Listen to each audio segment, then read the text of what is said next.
Waouh! Mesdames et messieurs, bonjour et bienvenue sur Yon En dessous de cette vidéo, tous abonnez, cliquez sur abonner, vous activez la cloche de manquer tout simplement nos prochaines vidéos. Et si vous voulez faire les dons, c'est très simple. En dessous de cette vidéo, toutes les informations qu'il vous faut pour faire les dons, vous pouvez faire les dons via PayPal et Western Union. La vidéo qui va suivre, c'est une vidéo très puissante qui va vous aider. Alors soyez prêts et ne manquez pas cette vidéo. Et si vous avez aimé, laissez un like pour nous faire savoir combien de fois vous êtes touché. Et bon visionnage à tous. Let's go!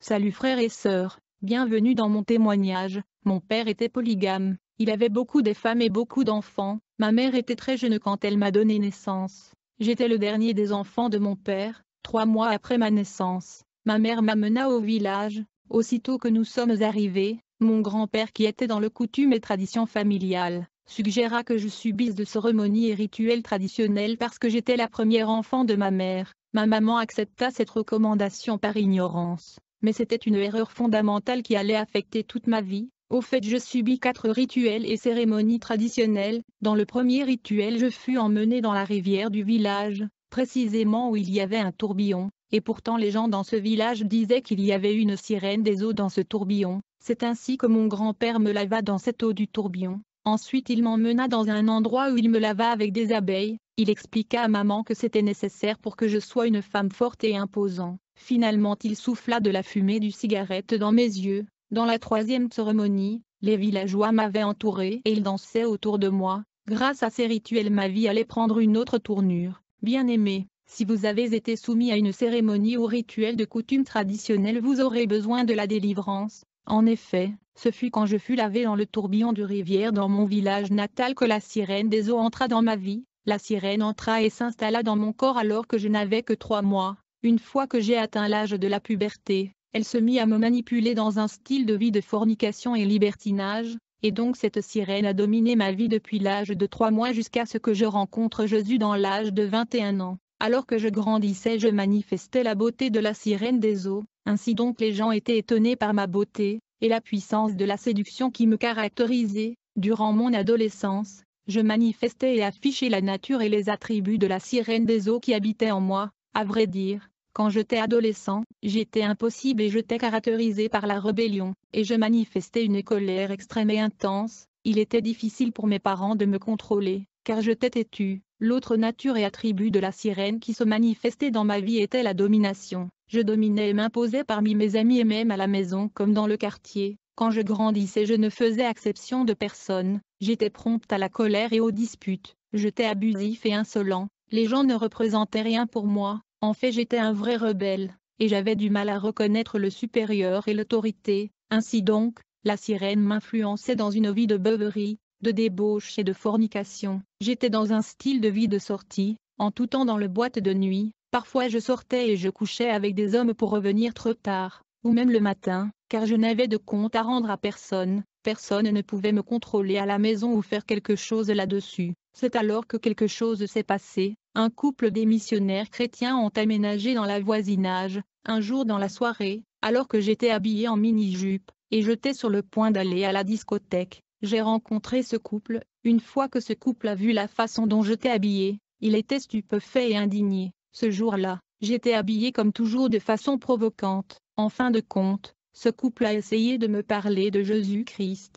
Sans tarder, j'ai rejeté leur message de façon catégorique. Quelques jours plus tard, ils m'ont envoyé un message par mon frère. Ils ont appelé mon jeune frère et lui ont dit « Dis à ta sœur que Dieu dit qu'il veut l'utiliser puissamment ». Quand mon frère cadet a entendu cela, il leur dit « Ma sœur n'aime pas entendre parler de l'évangile de Jésus et la bonne nouvelle ». Mon frère a averti ce couple de ne pas m'approcher personnellement. Il leur dit « Je veux parler à ma sœur et la transmettre votre message ». Le couple accepta la suggestion de mon frère, qui est venu me dire que Jésus voulait m'utiliser puissamment, mais dans la nuit, alors qu'ils sont allés dormir, ils ont entendu la voix du Seigneur à nouveau. Jésus a insisté qu'il devait me parler en personne, sans passer par les intermédiaires. Le lendemain, sans tarder, la femme m'appela et me dit « Sœur Mimi, je ne te connais pas, et je viens juste d'aménager dans le voisinage, mais depuis le jour où je vous ai vu, le Seigneur m'a parlé et m'a dit de vous annoncer qu'il veut vous utiliser pour son royaume. Le Seigneur m'a dit que vous avez son symbole sur vous,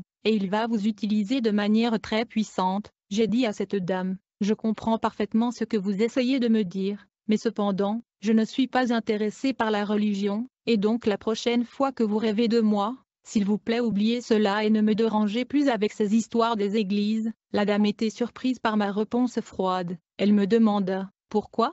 Je lui ai répondu, Madame, je ne suis pas intéressée. Éventuellement, ce couple commença une église de maison chez eux, tous les jours à 12 heures. Les gens dans le quartier fréquentaient cette église. Quelques jours plus tard, un homme dans le voisinage est venu vers moi avec le même message. Il me dit, Mimi, Josué m'a dit qu'il veut t'utiliser. Je me suis opposée à ce frère et j'ai rejeté ses avances. Ma vie était centrée sur le divertissement, les bars et les boîtes de nuit. Je sortais tout le temps et j'ai rentré à la maison tard. J'étais impossible et incontrôlable. Personne dans ma famille ne pouvait me contrôler. En ce qui me concerne, être chrétien était une chose étrange pour moi. Vu que j'étais rebelle, je voulais vivre comme je voulais. Après avoir rejeté tous ces messages du Seigneur, un jour alors que j'y dormais, j'ai rêvé que je marchais et dialoguais avec mon défunt frère qui mourut il y a longtemps. Quand je me suis réveillée, j'ai été choquée par la lucidité de ce rêve, qui était bizarrement comme la réalité. J'ai parlé de ce rêve à tout le monde. Quelques jours plus tard, un ami personnel est venu me dire qu'elle venait de rêver que j'étais mort. Elle m'en a parlé et elle m'a réconfortée. Ensuite, ce fut le tour du pasteur qui avait inauguré l'église de maison. Le pasteur a rêvé que j'étais mort. Comme il savait que je n'aime pas les choses de l'église, il a envoyé le message par l'entremise de mon frère. Quand j'ai reçu ce message, je l'ai trouvé étrange. Bien que j'étais têtu, j'ai quand même parlé à mes amis de ces rêves, parce que j'étais devenu soucieux et préoccupé, et ils m'ont réconforté. Malgré tout ceci, j'ai tout de même continué avec ma vie de débauche, mais Dieu a continué de parler au travers de rêves. Au total, j'ai compté 7 personnes qui ont rêvé que j'étais mort. Je savais que la situation était sérieuse, mais j'ai quand même continué ma vie de bar et des boîtes de nuit.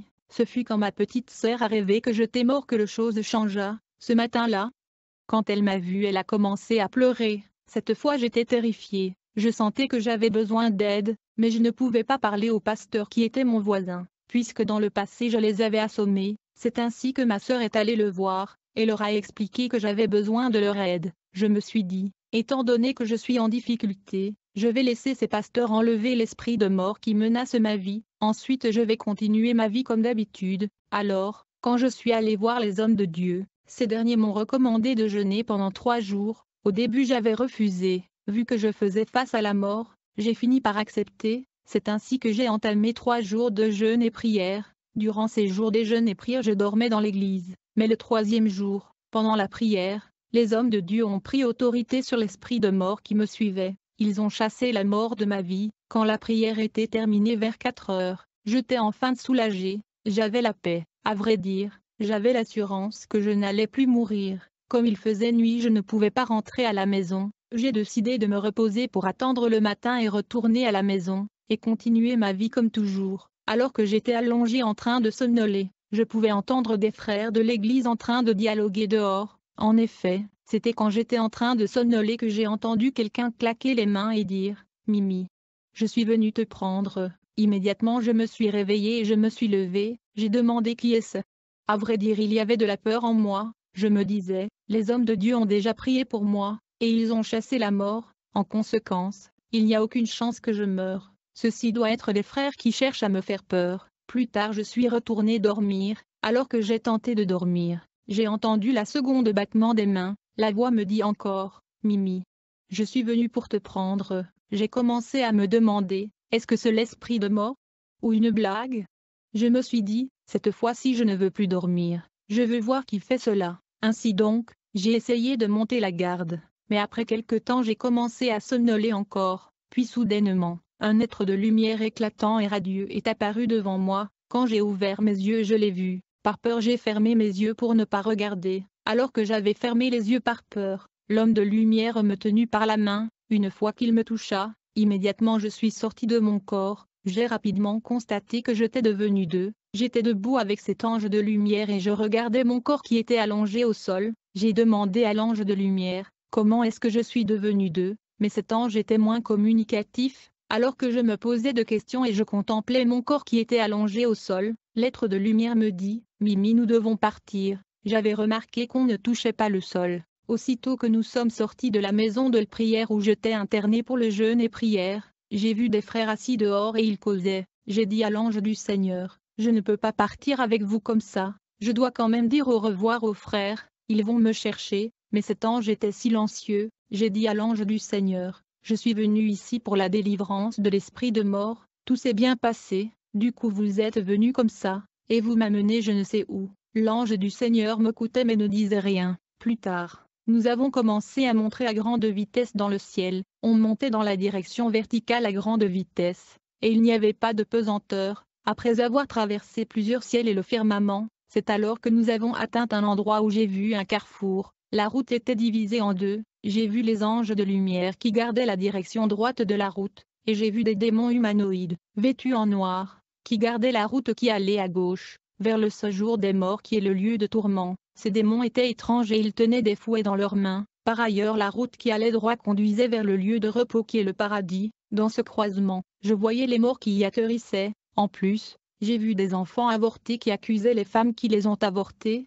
y compris les médecins et tous les conseillers qui ont contribué à leur avortement. Quand j'ai vu ce scénario j'ai eu peur. Un enfant qui était avorté par sa maman disait à sa maman, « Tu m'as avorté et tué, tu pensais que tu allais vivre pour toujours sur la terre ». Il accusait sa maman qui a interrompu sa vie sur la terre. Après cette scène terrifiante, je voulais prendre la direction droite qui menait au paradis, mais les anges qui se tenaient dans la bifurcation m'ont instruit de prendre la direction gauche, qui menait vers le lieu de tourment, mais je contestais. Pendant que je me tenais là, j'ai vu comment les morts atterrissaient dans ce bifurcation. Ils étaient instruits de prendre la direction gauche ou droite, ceci en fonction de la manière dont ils ont vécu leur vie sur la terre. Comme je fus instruit de prendre la gauche, je pris cette direction gauche qui menait vers le lieu de tourment. Quand les démons qui étaient stationnés à la porte m'ont vu venir, ils se sont mis à se moquer de moi, ils me recevaient avec honneur, ou devrais-je dire avec mépris et dédain. Ces démons se moquaient de moi et m'applaudissaient avec sarcasme et raillerie. Ils me disaient, Mimi,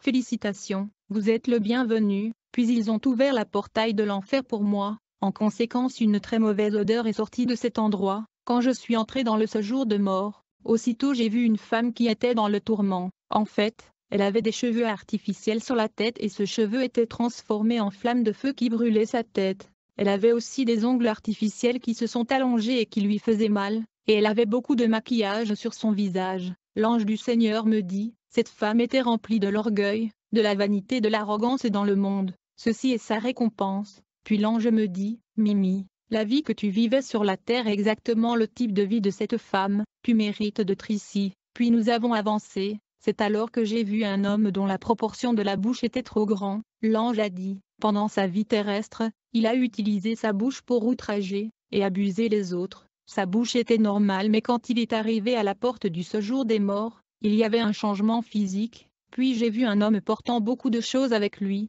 la proportion de ses mains était trop grande. J'étais surpris. L'ange me dit, cet homme était un cambrioleur sur la terre, c'est pourquoi il porte le truc qu'il avait volé sur la terre. Il y avait de milliers de gens dans ce lieu de tourment avec deux parties du corps disproportionnées. Puis j'ai vu un homme qui avait des pieds de mes pattes. L'ange m'a dit qu'il avait un esprit de vagabondage. Dès lors qu'il était dominé par cet esprit, il vagabondait comme toujours quand il a finalement été tamponné par une voiture. Puis l'ange me montra un homme, avec un collier fait de bouteilles de bière autour de son cou. Ceci pénétrait sa chair et le blessait. Quand j'ai vu ceci, je me suis souvenu que j'étais dans une vie de l'alcoolisme et de boisson. Immédiatement j'ai pris la décision d'abandonner sur place. Puis l'ange du Seigneur m'a transporté dans un couloir noir. On se retrouva devant une portail. Quand la porte fut ouverte nous sommes entrés. Je me suis retrouvé dans un immense terrain clôturé. Dans cette enceinte, il y avait un démon humanoïde assis sur un trône. Cet endroit était comme une enceinte fermée. Le prince de démons qui était assis sur son trône ordonna à deux démons de me tabasser.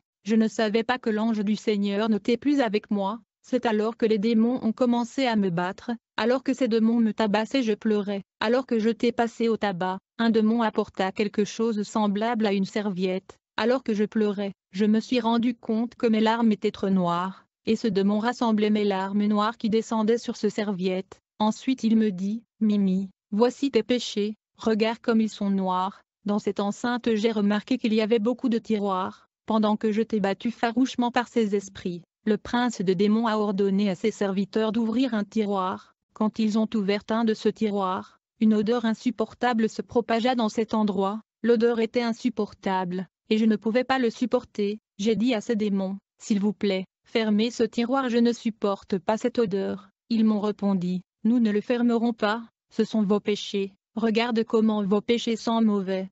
Toutefois, je continue à les supplier de le fermer parce que je ne pouvais pas le supporter. Ils ont continué à me rappeler que ceci étaient mes péchés, puis soudainement l'ange du Seigneur a atterri dans cet endroit, et ils me sortirent de cet endroit de tourment. Je lui dis, je viens de te torturer ici, si seulement tu étais là ceci n'allait pas m'arriver. Je ne sais pas pourquoi tu me fais ça, tu fais semblant d'être bon mais tu n'es pas ce que tu prétends être. L'ange m'écoutait calmement sans rien dire, puis il m'a tenu par la main. C'est ainsi que nous avons quitté ce lieu de torture. Ensuite l'ange du Seigneur me dit, Mimi, maintenant nous allons pénétrer dans le monde de Satan. Tenez-moi très bien, si quelque chose t'arrive dans ce monde de démons, tu n'as qu'à invoquer le nom de Jésus-Christ. Quand nous sommes entrés dans le royaume de Satan, il y avait un sommet de démons et les forces du mal. Dès que nous sommes entrés dans l'auditorium, j'ai vu un homme qui était assis sur une trône devant l'assistance des démons. Cet homme était fâché, très furieux. Je l'ai vu donner des ordres à un groupe des entités surnaturelles dans cette réunion qui lui était subordonnée. Pendant que cet homme acharné donnait des directives aux démons, l'ange de l'Éternel me dit, Mimi, tout ce que vous allez voir et attendre dans cette réunion vous allez le dire au monde. J'ai vu cet homme qui était fâché donner des ordres aux entités démoniaques. Il leur dit, vous devez comprendre que je suis à court de temps, je n'ai que peu de temps devant moi, alors je dois utiliser le peu de temps qui est devant moi. Puis cet homme enragé demanda aux entités démoniaques, où sont les ossements humains que je vous avais demandés? Ces derniers lui ont répondu, Maître, les ossements humains sont déjà prêts. Alors que ce conférence se poursuivait, l'ange du Seigneur me dit, Mimi, cet homme en colère est le diable Satan, l'ennemi de Dieu et l'humanité, il n'a plus de temps devant lui, c'est pourquoi il est agité et nerveux. Quand j'ai entendu l'ange du Seigneur me révéler que l'homme colère était le diable, j'étais sans mots. C'est alors que j'ai vu le diable qui ordonna aux démons d'aller moudre les ossements humains que les démons lui avaient apportés. Ces démons sont partis moudre ces ossements humains, et après avoir grincé ces ossements humains qui est devenu poussière, ils sont revenus avec devant le trône de Satan. Puis j'ai vu Lucifer donner les ordres à ces entités démoniaques. Il leur dit, allez dans le monde entier, vers les 5 continents, allez dans les usines, les industries et corporations où ils conçoivent des produits de beauté et de maquillage. Allez vers les industries qui fabriquent des produits hygiéniques, là où ils sont en train de créer des produits cosmétiques, des crayons de beauté et des rouges à lèvres. Vous allez remettre ces poudres d'ossements humains aux dirigeants des entreprises et compagnies qui sont en alliance avec nous. Allez vers toutes les sociétés et corporations qui ont signé des pactes avec nous. Donnez-les ces poussières des ossements humains. Dis à ces chefs d'entreprise de mélanger leurs produits cosmétiques et hygiéniques avec ces farines des ossements humains. Comme ça l'humanité sera envoûtée. Bien-aimés, je voudrais vous poser une question. Est-ce que les enfants de Dieu prient pour le produit de beauté et de maquillage qu'ils achètent? Combien de sœurs en Christ qui prient pour les cheveux artificiels quand ils les achètent? La vérité est que la plupart des chrétiennes ne prient pas quand ils achètent ces produits de beauté, et donc il est préférable de ne pas les acheter, parce que vous serez affectés. Ces articles sont un point de contact, à travers lequel vous serez ensorcelés et manipulés. Priez toujours pour ces produits lorsque vous les achetez. Parce que ces objets sont attachés à des esprits de fornication, de rébellion et de séduction. Quand un chrétien ne prie pas pour ces choses, ceux-ci vont détruire sa vie de prière, il aura du mal à lire la Bible, il deviendra lourd dans la prière, et il perdra la motivation d'aller à l'église. Au fur et à mesure que cette rencontre de forces du mal se poursuivait, j'ai vu une dame de mer, une diva au nom de la déesse Jacqueline, qui se leva parmi la congrégation des démons, et elle tenait dans ses mains un collier, une bague et une boucle d'oreille. Elle les a montrées à Satan le diable. Elle promit au diable que ces articles vont affecter les dames de par le monde, particulièrement les chrétiennes qui les achèteront et les mettront sur eux. Ces articles qui étaient attachés à des démons étaient censés être vendus à des prix abordables de par le monde, et ceux qui les achèteront seront ensorcelés. Cette dame de mer est dans chaque toilette sur la terre, et donc lorsque les femmes achètent ces articles et les mettent sur eux, ceci va constituer un point de contact, une porte d'entrée, permettant aux sirènes des eaux d'avoir un accès légal dans la vie de ceux qui le mettent. Ce point de contact donne l'autorité aux sirènes d'influencer et de manipuler les femmes sur la terre. J'ai vu la dame de mer Jacqueline avec un collier ayant un cadenas, Ceci était supposé bloquer la vie de la personne qui allait le mettre. Quand la princesse Jacqueline prit place, une autre sirène de mer se leva dans l'assemblée de démons. Elle tenait un crayon de beauté. Elle se mit à se colorer le visage avec ce nouveau crayon de beauté. Elle promit à Lucifer à ce terme: les dames de par le monde seront manipulées et envoûtées grâce à ces produits cosmétiques, et elles seront précipitées en enfer à travers son crayon de beauté. Puis j'ai entendu Lucifer dire aux dirigeants des corporations de concevoir de produits en son honneur. Le diable parlait de la peau du serpent. Bien-aimés, nous devrions éviter le produit qui honore le serpent. J'ai entendu le diable dire à l'assistance: nous venons de constater que dans le passé, quand on enfonçait le flèche sur les animaux, alors qu'on attendait la date de l'exécution de ces animaux, d'autres animaux venaient enlever la flèche avant la date de l'exécution de ces animaux. En raison de ceci, nous allons dès lors enfoncer profondément ces flèches dans ces animaux, de sorte qu'ils puissent mourir dans l'immédiate, de peur que les autres animaux ne viennent enlever ces flèches. Frères et sœurs, dans le monde de Satan, les hommes sans Christ sont appelés les animaux, car la chair humaine est la nourriture de démons, et donc le diable voulait dire ceci: à chaque fois qu'un homme animal était programmé pour l'exécution, souvent les chrétiens viennent les prêcher l'évangile de la bonne nouvelle. À la suite de ceci, les hommes animaux sans Christ acceptaient Jésus comme sauveur de leur vie. Comme résultat, ils échappaient à la mort. Ainsi, il fallait maintenant tuer ces hommes sans Christ que le diable appelle animal de façon subite, sans attendre, au risque de le perdre à cause de l'évangélisation. Alors que cette conférence de démons se poursuivait, à un certain moment le diable dit à l'audience: il y a quelqu'un qui est entré ici illégalement, et il écoute tout ce que nous sommes en train de dire et planifier. Immédiatement j'ai vu les démons qui étaient surpris par cette annonce de Satan, et ils se regardaient. Du coup, ils ont commencé à chercher. À la fin ils ont fini par me trouver, et ils m'ont appréhendé. Le diable ordonna aux démons de me jeter dans l'abîme de l'obscurité. Alors que ces démons m'amenaient vers le gouffre sans fond, je me suis souvenu de paroles de l'ange du Seigneur, qui m'avait dit d'utiliser le nom de Jésus-Christ quoi qu'il m'arrive dans ce royaume. Quand je criais le nom de Jésus-Christ, immédiatement j'ai vu une main puissante qui m'arracha du main des démons. C'est alors que l'ange du Seigneur a réapparu. Je lui dis: les démons étaient sur le point de me jeter dans l'abîme de ténèbres. L'ange me dit: le nom de Jésus-Christ est l'arme des chrétiens. Vous allez dire aux enfants de Dieu d'utiliser le nom de Jésus-Christ dans toute leur adversité. Après avoir assisté à ce rassemblement de démons en enfer, je dis à l'ange l'Éternel: j'ai beaucoup entendu parler de Dieu, où est-il? J'aimerais voir ce Dieu qui a créé le monde. L'ange me dit: vraiment? Mimi, vous voulez voir Dieu? Bien. Mais il y a des gens qui sont opposés à cela. Ils ont des accusations et plaintes contre vous. Ils disent que vous êtes leur femme. Immédiatement j'ai vu 3 hommes qui ont atterri devant nous. Le premier homme avait une écriture sur son front qui dit impudicité. Cet homme me dit: Mimi, comment pouvez-vous dire que vous voulez voir Dieu? Vous avez vécu dans la fornication durant tant d'années. Vous êtes ma femme. Vous avez entendu parler de fornication dans le monde. C'est moi qui ai la personnification de la fornication. Je suis l'esprit de l'impudicité. Je suis celui qui te poussait à vivre une vie de fornication. Je suis celui qui influence et manipule le monde entier dans l'impudicité. Mimi, comment peux-tu demander voir Dieu quand toute ta vie était dans l'impudicité? Mimi, tu n'es pas digne de voir Dieu. Mimi, moi j'assume que je suis un démon et je veux brûler dans le lac de feu et du soufre au jour du jugement. Mais toi aussi tu as vécu dans l'impudicité comme moi, et tu vas me suivre dans le lac de feu et du soufre. Mais comment oses-tu dire que tu veux aller au ciel et voir Dieu?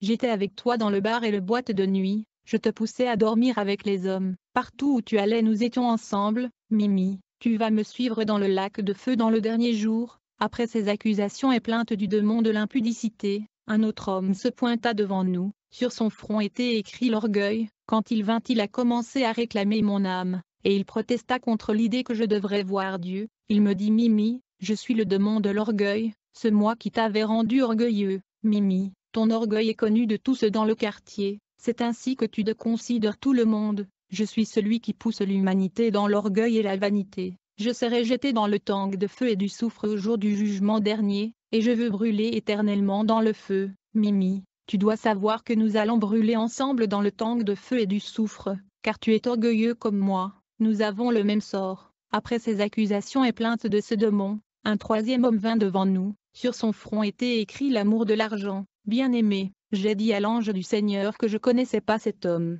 mais l'homme en question me dit: Mimi, je suis l'amour de l'argent. Tu te rappelles quand tu conseillais tes amis en disant: vous ne devez jamais aimer un homme qui n'a pas d'argent? ce moi qui te poussait à courir derrière les hommes à cause de l'argent, tu ne vas pas au ciel, au jour du jugement du trône blanc, moi et toi nous allons brûler dans le lac de feu et du soufre. Bien-aimés, vous appréciez le péché aujourd'hui, mais quand vous mourrez, le démon qui vous pousse à commettre ces péchés viendront réclamer votre âme, ils vont vous accuser et réclamer votre âme. J'étais là avec l'ange du Seigneur, quand soudainement il a disparu, et le Seigneur Jésus le Christ est venu, je ne pouvais pas savoir que j'avais affaire au Seigneur Jésus-Christ lui-même. On a commencé à voyager dans le monde invisible, et nous avons atterri dans une enceinte. Lorsque nous avons atterri, j'ai vu un homme assis devant une table ovale, il y avait comme un coup sur la table devant lui et une liste, et je voyais les gens qui entraient dans cette salle. Ces gens venaient avec des échantillons de cheveux et ils tenaient des bouteilles qui contenaient du sang. Ces gens versaient les sangs qu'ils sont apportés dans la coupe qui était sur la table devant cet homme. Ensuite ils inseraient leurs petits doigts à l'intérieur du coupe qui contenait le sang que tout le monde versait, et puis ils signaient leur présence dans la liste avec le sang qu'ils sont apportés à cet homme. Il y avait beaucoup de gens qui venaient et entraient dans cette salle, avec des bouteilles qui contenaient du sang. J'ai demandé à Jésus-Christ qui se tenait à mes côtés, qui était cet homme devant la table ovale. Jésus me dit, Mimi, cet homme est Satan le diable. Je t'ai étonné, j'ai demandé Jésus, mais qui sont donc ces gens qui viennent avec des échantillons de cheveux et des bouteilles? Jésus me dit, ces gens que tu vois sont les hommes de Dieu, des pasteurs et des chefs religieux, le bouteille dans leurs mains sont le sang humain, les sangs de leurs fidèles et membres de l'Église qu'ils ont sacrifiés, après avoir signé leur présence avec le sang de leurs membres. À un certain moment tous les hommes de Dieu ont pris place autour de la table ovale où était assis Lucifer. Parmi ces pasteurs j'ai vu 5 grands pasteurs de notre pays. Ils avaient aussi apporté des bouteilles de sang de membres de leur assemblée qu'ils avaient sacrifiés. Puis le diable leur dit, vous allez utiliser l'argent des appels de fonds pour vivre, mais vous allez prendre cet argent que je veux vous donner pour construire des églises et des grands édifices, afin que je puisse gagner les âmes. Bien-aimés, priez avant de rejoindre une église quelconque. Jésus me dit, Mimi, ne permettez pas à tout le pasteur de vous imposer les mains, car l'Antéchrist est déjà dans l'église. Beaucoup de pasteurs obtiennent des fonds de l'Antéchrist qui est déjà sur la terre, et ils construisent des grandes églises. Beaucoup de mes enfants sont impressionnés par ces bâtiments, et ces pasteurs sacrifient les membres innocents qui fréquentent leurs églises. Vous allez reconnaître ces églises de l'Antichrist par leur emblème et symbole. Beaucoup croient que les églises sont construites avec de l'argent de leur contribution, mais ce n'est pas le cas. Le pasteur utilise ses dons pour ses dépenses de leur famille, mais il reçoit des fonds de l'Antichrist pour la construction grands bâtiments. Jésus dit, beaucoup de pasteurs ont livré les âmes de leurs membres à Lucifer, puis nous avons quitté cet endroit, nous avons continué à circuler dans le monde invisible. Ensuite Jésus me dit, Mimi, monte sur son dos. Quand j'ai monté sur le dos de Jésus-Christ, il se transforma à un grand aigle, et nous avons commencé à survoler le monde invisible. Je t'ai de passer par tout ceci. Jésus est Dieu et il est Seigneur. Après avoir survolé le monde spirituel, nous avons finalement atterri devant un château. Immédiatement Jésus qui était le grand aigle reprit sa forme humaine. J'allais lui demander à propos de cet aigle, mais mes pensées s'étaient éloignées de ma tête. J'avais l'impression qu'il y avait une fête massive dans ce château. Puis Jésus a ouvert la porte de ce château. Quand nous sommes entrés, il y avait plein de gens qui célébraient. J'ai remarqué que c'était la fête, mais ces gens étaient habillés en des costumes très chers. Il y avait dans ce château les élites et les classes supérieures de la société humaine, des politiciens, des aristocrates et les familles royales. J'ai entendu l'un d'entre eux dire, « Je vais offrir notre maître un parfum d'1 million de dollars. » Un autre se vantait et disait, « Je vais lui donner ceci. » Alors que la célébration battait son plein, le modérateur de cette célébration dit à l'assistance, « Maintenant nous allons accueillir celui qui est la raison pour laquelle nous sommes ce que nous sommes, celui qui est responsable de notre grandeur. » J'observais quand j'ai vu un homme habillé en culotte entrer dans la salle, il avait des pantoufles sur ses pieds, il était vêtu d'une chemise à manches courtes. Quand il est entré, tout le monde cherchait à lui embrasser et lui saluer. Il fut offert une place qui était un trône. Jésus me dit, Mimi, cet homme est Satan le diable. J'ai été choqué de constater que cet homme bizarre était Satan, il n'avait rien de spécial. Jésus me dit, le diable est le maître des élites de la société humaine, mais il n'a rien, il les intimide et prétend être riche, mais en vrai il a volé beaucoup des étoiles des gens sur la terre, et il le donne à ses serviteurs. Quand les gens visitent le féticheur ils volent leurs étoiles, puis nous sommes sortis de ce château.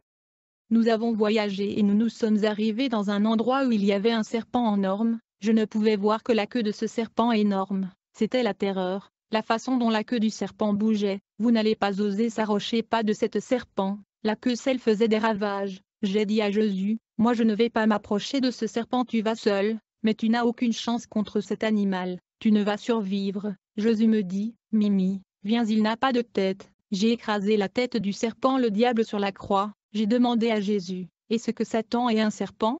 Jésus me dit, Lucifer est le serpent ancien, mais j'ai écrasé sa tête sur la croix. Sa tactique consistait à défrayer les gens, mais il n'a même pas une tête pour avaler les gens. Quand j'ai rejoint Jésus, et quand j'ai vérifié ce serpent, j'ai remarqué qu'il n'avait pas de tête. Puis Jésus me dit, dis à mes enfants d'éviter de porter le style de mode python. Il donne honneur à Lucifer. Jésus m'a tenu et nous avons changé de lieu.